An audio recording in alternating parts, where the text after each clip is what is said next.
What's up, guys? My name's Chris. Thanks for checking out the channel. If you like what's going on here, go ahead and hit that like button, hit the subscribe button, and the notification bell. Today I'm here to show you my 2001 Lifted P71 Crown Victoria. It's up for sale right now on eBay, and I keep on getting a lot of people asking me how exactly I did this. I'm definitely not the first person to do this. I saw Big Vicky and a couple other cars I really liked and just got the bug to go ahead and make one. The car got stuck in my head the way it is now, rusted out. I just saw it and I had to make it. I initially bought a 2006 Crown Victoria and it just wasn't right. It was a lot harder to lift it. I believe Big Vicky is one of those, or a newer model. But I learned through forums and other videos that it's a heck of a lot easier to go ahead and lift a 2001 than it is a 2006. So what I did is this with the 2006. I went ahead and made it into something a little bit different. And that actually was a lot of fun. We had some good times with it. And when we went to sell it, I was able to sell it in under an hour on Facebook Marketplace for quite a bit more than I had into it. And the guy that bought it, shockingly enough, bought it for his 17-year-old son to drive back and forth to high school. We ended up doing it again. We ended up buying another one and I traded it for a travel trailer. But I'm getting off topic. Let's get back to the car we have right here in front of us. Every day, because of my ads on Craigslist and Facebook Marketplace, I'm getting asked constantly, how did you do this? I want to build one of my own. I might not necessarily want it rusted, but I want to make one of my own. So I want to go ahead and answer those questions for people today. The videos I saw made it out to be way more complicated than it had to be.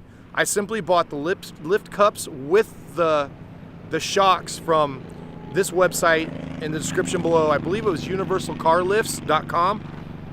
And the shocks were absolute trash. Like, the shocks were, I wouldn't put those shocks on anybody's car for any reason.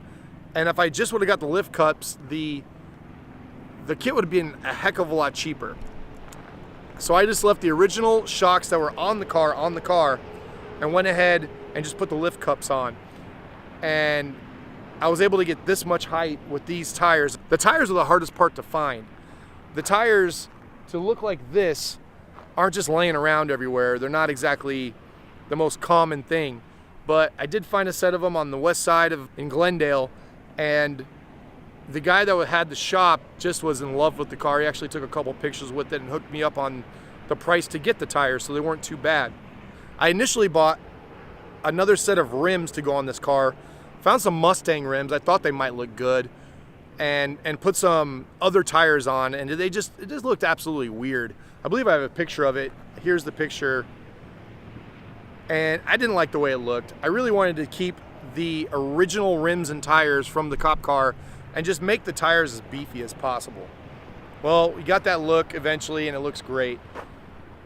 The rusting part, people ask me about that too. Rusting your own car, there's tons of videos out there, but just in case you're wanting to do it, it wasn't that difficult.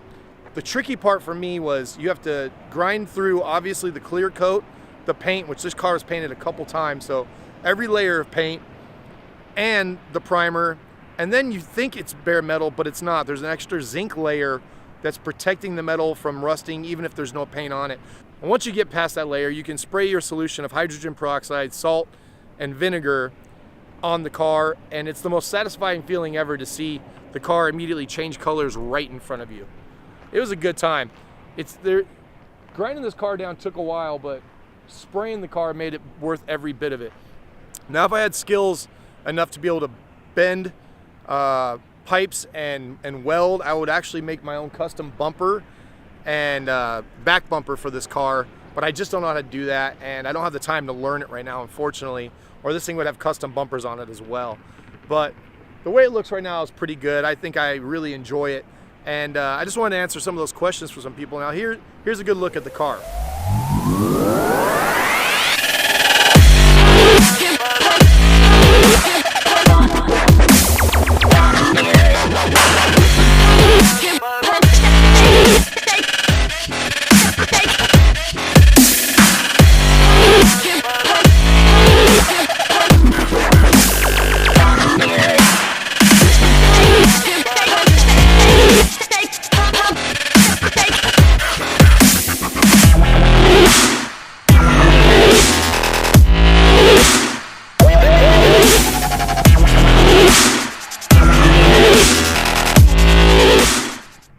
front here, since this grill piece is plastic, I just took some paint that I found and tried to really make it kind of blend in. It's a little bit lighter, but the car when I initially made it was a little bit lighter too. It's gotten darker over time because I didn't seal it. Every single time it rains in Arizona, the thing changes colors. It's pretty awesome to go outside after a good rainstorm and see just what happened.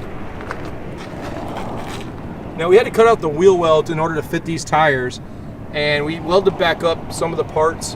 I didn't personally weld, but my mechanic welded up the parts just to make sure it was safe and it wasn't going to cause any damage to the tires or anything else while I was driving. The back tire went on pretty easy. There wasn't a lot back here that you had to do except for cut it out a little bit more in the front and the back. But these bars didn't actually come with the car. I bought them off a guy for like 30 bucks and thought it'd be fun to just go ahead and mount them on the outside. The inside of the car, as you can tell, was borrowed from a YouTuber, Divine. They have a Del Sol that I just absolutely loved and thought it was really fun the way they did the interior on that car. And I took it and took it for mine. No one's ever actually said anything about it, so. But I definitely did borrow that idea from someone else. The roof rack actually came with the car. When I bought it, I got a great deal. The car only cost me 800 bucks, and I'm in the car about $1,600. So if anybody ever tells you you can't be a car guy unless you got a ton of money, well, this car gets more looks than any other car I own, and it's the cheapest one I've ever made or had or bought.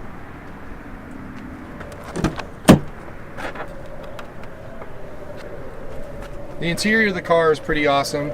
These potato sacks are just laying on there. I'd like to maybe attach them somehow, but they're pretty cool just sitting here.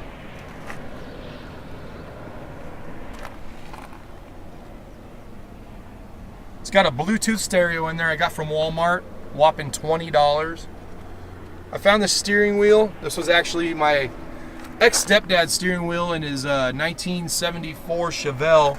He also had that rear view mirror, and during the making of this car, he passed away, so I thought it'd be cool to go ahead and put a couple things that I remember of him in my childhood and some of the best memories I had that kind of made me like cars into this car.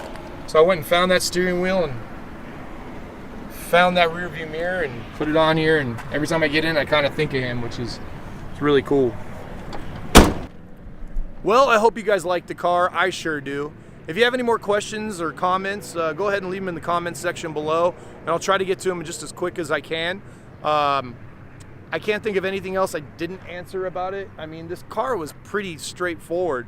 Put the lift cups on, it's going to raise it up, get the most aggressive tires you can, cut the hell out of the wheel wells, and if you want to do the rusting thing was pretty easy.